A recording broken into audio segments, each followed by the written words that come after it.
What if I told you that the secret to fluent English isn't hiding in grammar books or vocabulary lists, but in something you do every single day without even thinking about it? Right now, millions of English learners are making the same critical mistake that keeps them stuck at the intermediate level forever. They study rules, memorize words, and practice exercises, but when it comes to real conversation, they freeze. Today, you're about to discover why natural conversation is the missing piece in your English learning puzzle. And more importantly, how you can master it starting right now.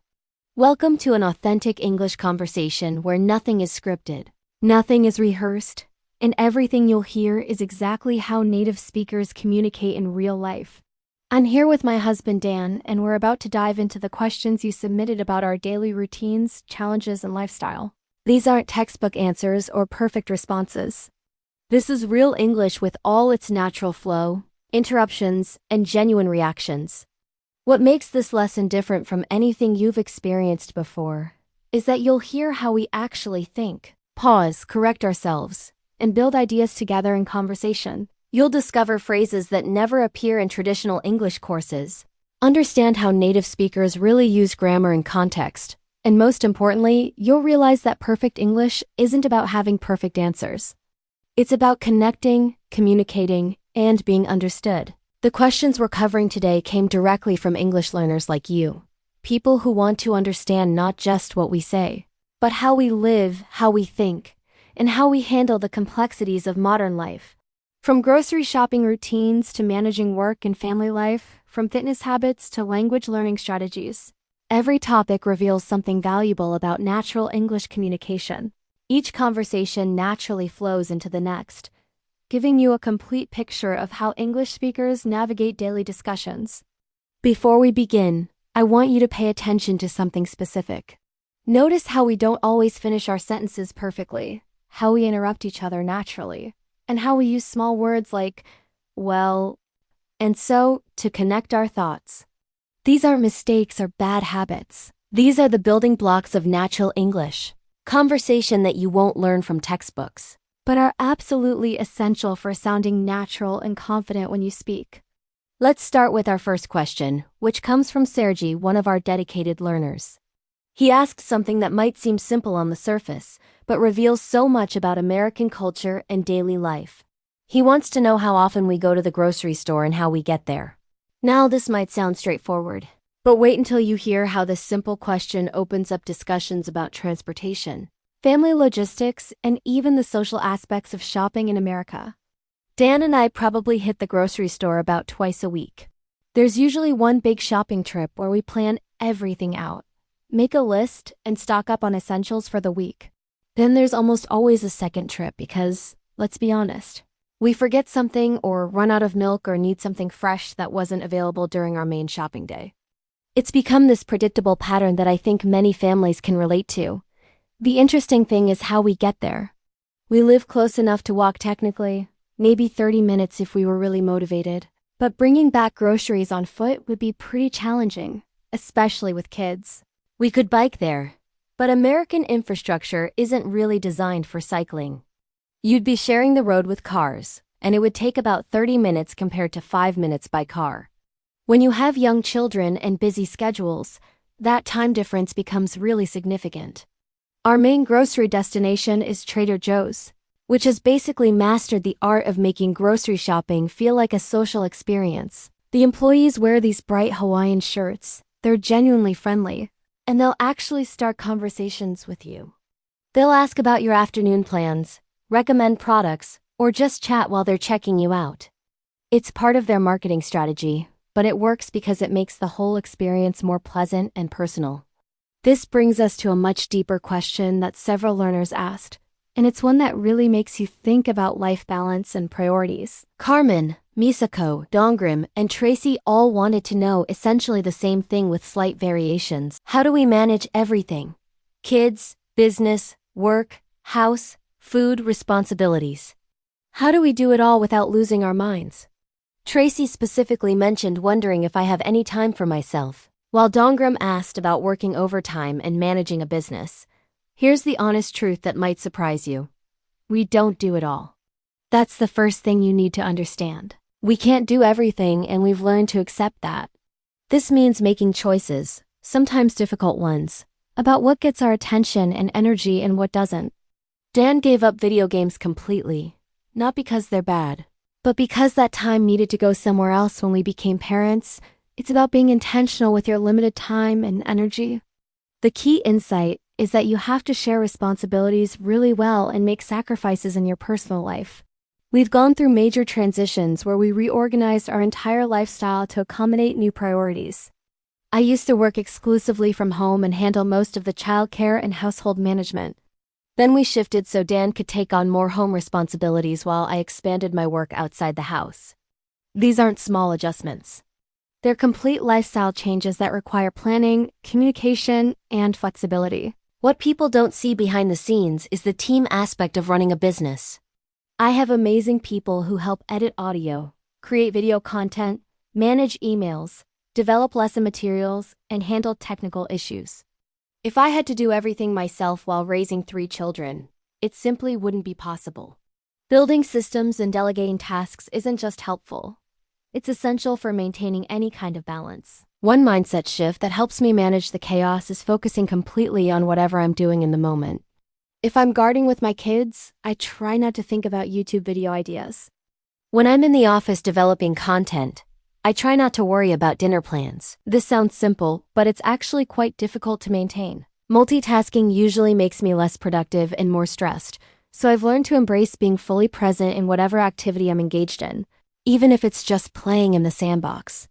The reality is that having flexibility in your work schedule makes a huge difference. Not everyone has this luxury, and we recognize it's a privilege. Many people work traditional 9-to-5 jobs with limited flexibility, and that creates different challenges and constraints. We're fortunate that even though the workload is heavy, we can structure our own schedules and adapt to family needs as they arise. This connects perfectly to Eleanor's question about yoga and self-care practices.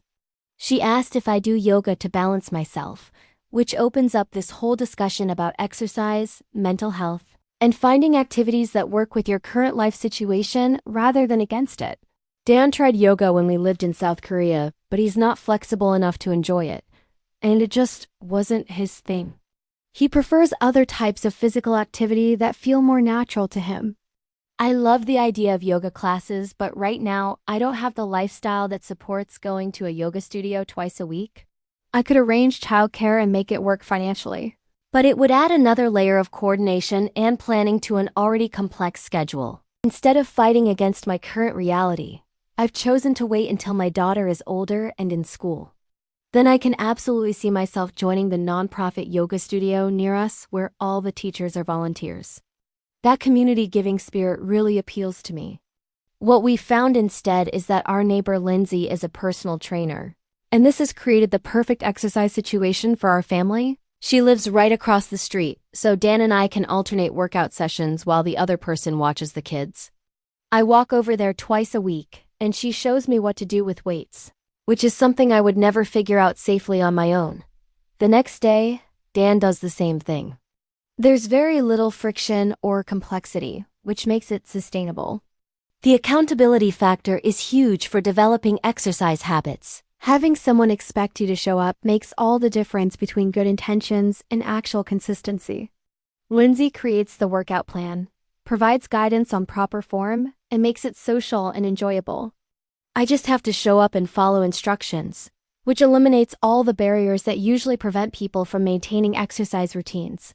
Beyond physical fitness, we're also trying to incorporate more mindfulness and slowing down into our daily rhythms. Americans tend to be very go, without much natural pausing or reflection time built into the day. We've started experimenting with what we call stillness practice before the kids go to bed. We sit on the couch with soft music and a candle, and everyone just stares into the flame for about 5 minutes. It doesn't always create the calm bedtime we're hoping for, but even when it works for just a minute or two, you can see the kids take deeper breaths and release some tension. Getting a 5-year-old boy to sit still for 5 minutes is actually quite an achievement, and they're genuinely proud of themselves when they succeed. I think introducing these mindfulness concepts early gives them tools they can use throughout their lives when stress or overwhelm becomes challenging. Many schools are starting to incorporate similar practices because teachers recognize that centered, calm students have better learning experiences. Now we move to a question that's specifically for me about language learning, which connects beautifully to what you're doing right now as English learners. Camila, who's in my Fearless Fluency Club, asked how I fit French learning into my daily life. My approach might surprise you because it's much simpler than you might expect, but it's also extremely effective. First, I try to be realistic about what I can actually maintain consistently. And second, I focus on what I genuinely enjoy about language learning. Right now, I'm not trying to dramatically expand my vocabulary or consume hours of French media. Instead, I have a 30-minute conversation with a French teacher once a week via video chat. She's a lovely woman from France, and we just talk about life, current events, philosophical topics, whatever comes up naturally. This feels almost like my workout sessions with Lindsay in that I just show up and engage without having to plan or manage the experience. My teacher asks about things happening in my life, remembers previous conversations, and guides the discussion in ways that challenge me to express more complex ideas. She corrects mistakes naturally, writes down better ways to say things, and provides the kind of real-time feedback that you simply cannot get from apps or self-study materials. What I love most about this approach is that it serves multiple purposes simultaneously. It maintains my current French level, gives me dedicated time for myself, provides genuine human connection, and satisfies my personal enjoyment of conversing in other languages. 30 minutes once a week is absolutely manageable for anyone, regardless of how busy your schedule might be. This brings me to the most important point for English learners watching this video. If you want to speak English confidently, you absolutely must speak with other people for at least 30 minutes every week. Not reading, not listening, not writing, speaking. Having real conversations where you have to think, respond, and communicate actual ideas to another human being who's listening and responding to you. I know this can feel terrifying at first, especially if you're worried about making mistakes or not having perfect grammar. But here's what I've learned from working with thousands of English students. The fear is normal, and it decreases dramatically with practice. After a few weeks of regular conversation practice, you start feeling more confident. After a few months, you're amazed at how much more natural and fluent you've become. The students in my Fearless Fluency Club meet multiple times a week in student-led speaking groups where everyone understands exactly that nervous feeling of not knowing what to say. They support each other, celebrate progress, and create friendships that often extend beyond the course. Some of my students have actually met up with each other when traveling to different countries, which absolutely makes my heart happy. Let's shift to something completely different with Walter's question about dental hygiene habits. He specifically wants to know if Americans brush their teeth in the morning, and if so, whether it's before or after breakfast. This might seem like an odd question, but it actually reveals interesting cultural differences that you might not notice unless you've lived in different countries. When we lived in South Korea, people brushed their teeth after every meal, including lunch at work. Everyone would go to the office bathroom and brush their teeth together, which initially struck me as quite strange because I considered toothbrushing a private, personal activity. In America, the standard is typically brushing when you wake up and before you go to bed, though there's definitely variation in when exactly people do their morning brushing. Personally, I brush my teeth right when I wake up, then again before bed, but I don't usually brush after breakfast. Dan sometimes skips the morning brushing if he's not going to be around people, but he's consistent about the evening routine. Throughout the day, I might run a toothbrush over my teeth without toothpaste just to remove food particles, especially since I'm at home most of the time and have easy access to bathroom facilities. The cultural aspect is fascinating because in Korea, when you eat kimchi and other strongly flavored foods, brushing after meals makes complete practical sense. But Americans generally don't eat foods that require immediate dental attention, so the twice-daily routine works fine for most people.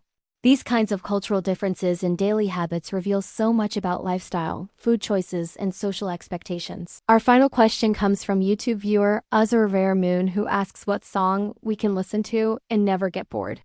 This is such a fun question because music taste is so personal, but it also reveals personality and cultural preferences in interesting ways. Dan immediately mentioned two very different songs that show his musical range and the complexity of individual taste.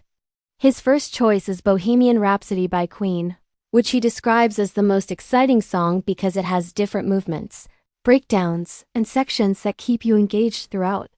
It's never boring even if you don't always want to hear it.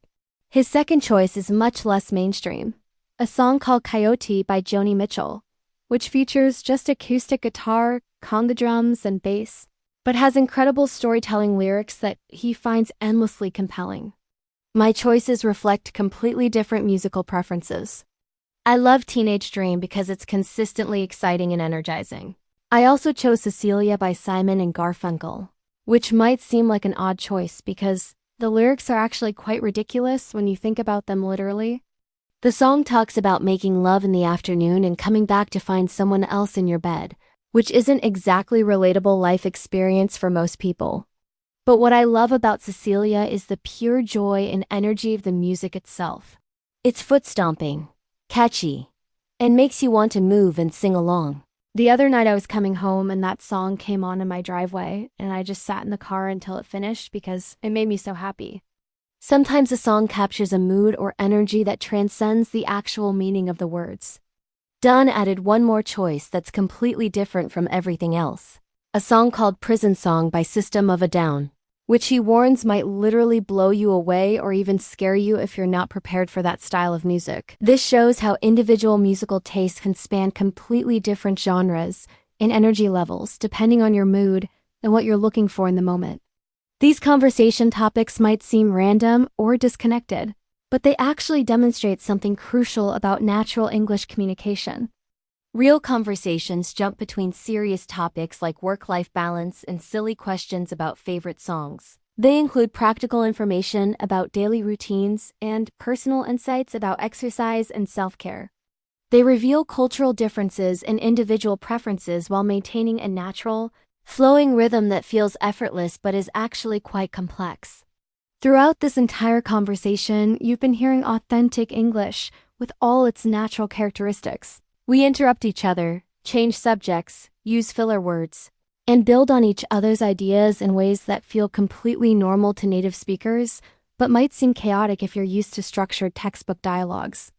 The most important thing you can take away from this lesson is that fluent English conversation isn't about having perfect answers or never making mistakes. It's about connecting with other people, sharing ideas and experiences, and being comfortable with the natural flow of human communication.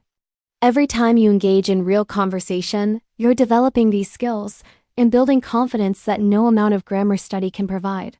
Remember that language learning is ultimately about connection and communication. The goal isn't to sound exactly like a native speaker or never make mistakes. The goal is to express your thoughts, understand others, and build relationships through shared language. Every conversation you have, whether it's 30 minutes a week with a teacher or casual chatting with other learners, brings you closer to that natural fluency you're working toward. Keep practicing, stay curious about the world around you, and remember that every English speaker you admire was once exactly where you are right now, learning and growing and making mistakes and improving. The journey continues, and every step forward is worth celebrating.